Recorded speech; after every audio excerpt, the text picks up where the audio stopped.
Hi everyone, welcome to the Story Bazaar. నేను మీ దివ్య. ఈరోజు కథ సీతారామం పార్ట్ 3. రచయిత కిరణ్మయి. మరి ఆలస్యం చేయకుండా కథలోకి వెళ్ళిపోదామా? విక్రమ్ ప్రశ్నల మీద ప్రశ్నలు అడుగుతుంటే రామ్, అదే కదా, అసలు ఆ అమ్మాయికి ఆ లెటర్ ఎలా చేరిందో తెలీదు, ఎందుకు కొట్టిందో తెలీదు. నేను మా క్లాస్ టీచర్ శాంతి వాళ్ళ అమ్మకి 10 రోజులు లీవ్ కావాలని అడుగుదామనుకున్నాను. తీరా నేను స్కూల్లో చూస్తే ఆవిడ లేదు, ఆవిడ లీవ్లో ఉంది. నేను నెక్స్ట్ డే వెళ్ళాలి. అందుకని పక్క సెక్షన్లో ఉన్న వాళ్ళ అమ్మాయి శాంతికి ఆ లెటర్ హ్యాండ్ ఓవర్ చేద్దామని వెళ్తే క్లాస్లో కనిపించలేదు. అందుకని మా టీచర్కి ఇవ్వమని వివరంగా ఒక లెటర్ రాసి, దాంతోపాటు నా లీవ్ లెటర్ని ఒక కవర్లో పెట్టి దాని మీద నా పేరు రాసి తన డెస్క్లో పెట్టాను. మరి సీత శాంతితో కలిసి వచ్చి ఎందుకు కొట్టిందో అర్థం కాలేదు. కానీ నా జీవితంలో నాకు పెద్ద విలన్ అంటే అది ఆ సీతే. ఎందుకంటే ఆ రోజు నుంచి ఆ అమ్మాయిల వంక చూడాలంటేనే భయం మొదలైంది. కానీ ఆ పేరు ఉన్న మరో అమ్మాయి నాకు అన్నీ అయింది అని చెప్పాడు. అంతలో రామ్కి ఫోన్ తన అమ్మమ్మ నుంచి. ఒరే మనవడా, ఓసారి రారా, నేను చూడాలని ఉంది అని. అంతే. రామ్ వెంటనే, విక్రమ్, నేను వెంటనే మా అమ్మమ్మ దగ్గరికి వెళ్ళాలి, ఆవిడకి నన్ను చూడాలని ఉందంట. మరి నువ్వు నాతో వస్తావో లేక మీ ఇంటికి వెళ్తావో నీ ఇష్టం అన్నాడు. విక్రమ్, మీ గతం పూర్తయ్యేదాకా నేను మీతోనే, నడవండి సార్.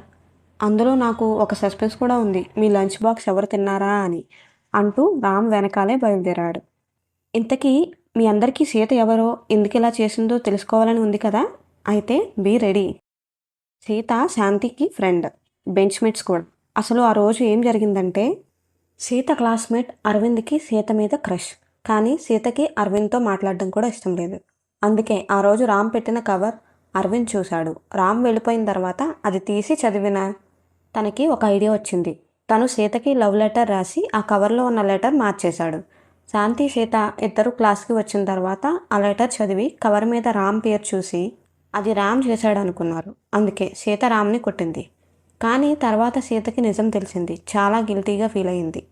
వెంటనే రామ్కి సారీ చెప్దామని వెళ్ళింది. కానీ రామ్ కనిపించలేదు. ప్రతిరోజు తన క్లాస్కి వెళ్ళి చూసింది, కానీ రామ్ రాలేదు. రామ్ 10 days లీవ్లో ఉండటం వల్ల రామ్ని కలవలేకపోయింది. ఇంతలో సీతకి ఐఐటి ఫౌండేషన్ కోచింగ్ కోసం వేరే స్కూల్లో సీట్ వచ్చేసరికి వెళ్ళిపోయింది. కానీ తనకి మాత్రం రామ్కి సారీ చెప్పలేదనే గిల్ట్ అలానే ఉంది. చాలా రోజుల తర్వాత సీత రామ్ ఎప్పుడు వెళ్ళే గుడికి వెళ్ళింది. గుడిలో రామ్ని చూసింది. అంతే. సీతకి చాలా హ్యాపీగా అనిపించింది. వెంటనే వెళ్ళి కలవాలనుకుంది. కానీ అలా డైరెక్ట్గా వెళ్ళి మాట్లాడాలంటే చాలా గిల్ట్గా అనిపించింది. రామ్ని వెనకాల నుంచి గమనిస్తూ ఉంది. అప్పుడు రామ్ తన కోరికల చిట్ట విని నవ్వుకుంది. కానీ అంతలో తనకి ఒక ఐడియా వచ్చింది. తన మనసులో, ఇప్పుడు రామ్ని డైరెక్ట్గా కలవడం కంటే తన మ్యాథ్స్ ఎగ్జామ్కి హెల్ప్ చేసి తర్వాత కలుద్దాం. అప్పుడు రామ్కి నా మీద మంచి ఇంప్రెషన్ వస్తుంది, తొందరగా ఎక్స్క్యూజ్ చేస్తాడు అని అనుకుని రామ్ సీక్రెట్ ప్లేస్ అయిన చెట్టు కట్టిన ఉయ్యాలలో తర్వాత రోజు లెటర్, పెన్ డ్రైవ్ పెట్టింది. సీత వాళ్ళ అమ్మతో, ఈరోజు రిజల్ట్, రామ్కి మంచి మార్క్స్ వచ్చాయి, నేను గుడికి వెళ్ళి ఈరోజు రామ్ని డైరెక్ట్గా కలిసి కంగ్రాట్స్ చెప్పి సారీ కూడా చెప్తాను అని గుడికి వెళ్ళింది. రామ్ గుడిలో ప్రసాదం పంచుతుంటే చూసి లైన్లో నుంచుంది. తన వంతు రాగానే ఇంకొంచెం అని అడిగింది.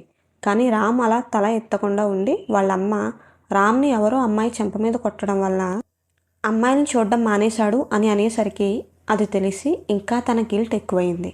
అసలు ఎలాంటి తప్పు చేయని రామ్కి నా వల్ల ఎలాంటి పరిస్థితి వచ్చింది అని సీత కళ్ళల్లో నీళ్లు తిరిగాయి. అందుకే రామ్ ముందుకి రావడానికి ఇంకా టైం ఉంది అనుకుని కలవకుండా మళ్ళీ లెటర్స్ని కంటిన్యూ చేసింది. ఇదండి మన సీత కథ. అమ్మమ్మ ఇంటికి రామ్ తన అసిస్టెంట్తో కలిసి చేరుకున్నాడు. రామ్ని చూడగానే అమ్మమ్మ సంతోషంగా, రారా మనవడా, నీకోసం ఎదురు చేస్తున్నాను అంది. రామ్ వెంటనే, నాకు తెలుసు అమ్మమ్మ, నువ్వు ఎదురు చూస్తుంటావని, అందుకే కదా నువ్వు అడగగానే వచ్చేసాను. నాకు తెలిసి డిన్నర్ చేసినట్టు లేవు నా కోసం చూస్తూ అని అనగానే అమ్మమ్మ ఒక చిరునవ్వుని సమాధానంగా ఇచ్చింది. అబ్బా, సార్కి ఎక్కడి నుంచి వచ్చిందా ఈ చిరునవ్వు అనుకుంటూ ఉండేవాడిని. ఇదిగో ఇప్పుడు మీ నవ్వు చూసి అర్థమైపోయింది అన్నాడు విక్రమ్. ఎవరు అన్నట్టుగా అమ్మమ్మ చూస్తుంటే రామ్, విక్రమ్, అమ్మమ్మ నేను ఎప్పుడు చెప్తూ ఉంటాను కదా, సీత గురించి చెప్పమని అడిగాడు, అలా చెప్పుకుంటూ నీ దగ్గరికి వచ్చాము అనగానే అమ్మమ్మ అర్థమైనట్టు తలూపింది. విక్రమ్, ఏంటి అమ్మమ్మకి కూడా మీ కథ తెలుసా అని ఆశ్చర్యంగా అడగగానే Ram, she my best friend, తనకి తెలియకపోతే ఎలా అని, రండి డిన్నర్ చేద్దాం, ఇప్పటికే లేట్ అయింది అన్నాడు. అలా డిన్నర్ చేసుకుంటూ కబుర్లు చెప్పుకున్నారు అందరూ. మళ్ళీ గతం. రామ్, అమ్మా నాన్న నాకు డాక్టర్ అవ్వాలని ఉంది, మీరు చెప్పినట్టుగా ఇంజనీరింగ్ చేయడం నాకు ఇష్టం లేదు అని గట్టిగా చెప్పేశాడు. రామ్ వాళ్ళ నాన్న, మరి మెడిసిన్లో సీట్ రావాలంటే ఇంకా ఎక్కువ కష్టపడాలి కదా, మరి నీతో అవుతుందా? రామ్, ఇష్టం ఉన్న చోట కష్టం ఉండదు, సీత తనతో చెప్పిన డైలాగ్ అని అనేసరికి సరే నీ ఇష్టం అన్నారు వాళ్ళు. అలా రామ్ సిన్సియర్గా చదివి మెడిసిన్లో సీట్ తెచ్చుకున్నాడు. సీత మ్యాథ్స్లో పిహెచ్డి చేయాలని ప్లాన్. ఇలా ఎవరికి వారు తమ కెరీర్లో ప్లాన్ చేసుకుని ముందుకు వెళ్తున్నారు. ఇంకా లెటర్ల ద్వారానే మాటలు. ఇప్పుడు రామ్ సీత ఒకరికొకరు మంచి స్నేహితులు. ఆ రోజు రామ్ పుట్టినరోజు. తనకి విషెస్ చెప్తూ సీత ఖచ్చితంగా లెటర్ రాస్తుందని పొద్దున్నే రెడీ అయ్యి గుడికి వెళ్ళాడు. తను అనుకున్నట్టుగానే ఆ ఉయ్యాల్లో ఒక లెటర్ ఉంది. Dear Ram, I wish you very happy birthday.